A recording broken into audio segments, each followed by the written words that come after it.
Hormonska terapija je absolutno varna. Komaj kakšna ženska je, ki jo ne sme uporabljati.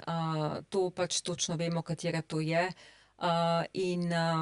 Ta strah, ki je nekako prisoten že od leta 2002 naprej, po neki študiji, ki je stvari obrnila na glavo in je bilo kasneje dokazano, da je bila napačno zastavljena, z napačnim vzorcem žensk, z napačno terapijo, z napačnimi statističnimi izvlečki tega in tako naprej. Ampak to je medijsko bilo tako popularno, da se je vleklo in še danes pač nekaj, kar je napisano, in je bilo tako tak bum, to je bila bomba, ne samo v strokovnem, predvsem v laičnem svetu, a ne, da se to dandanes še vedno vleče in pač ženske enačijo to z rakom dojke običajno, kar seveda sploh ni res.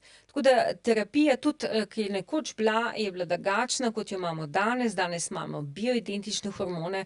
Dostikrat ženske pišejo mi v ambulanto, ne, pa a lahko pri vas dobim bioidentične hormone? Ampak mi samo bioidentične hormone dajemo, saj drugega sploh ne dajemo dandanes, je tako?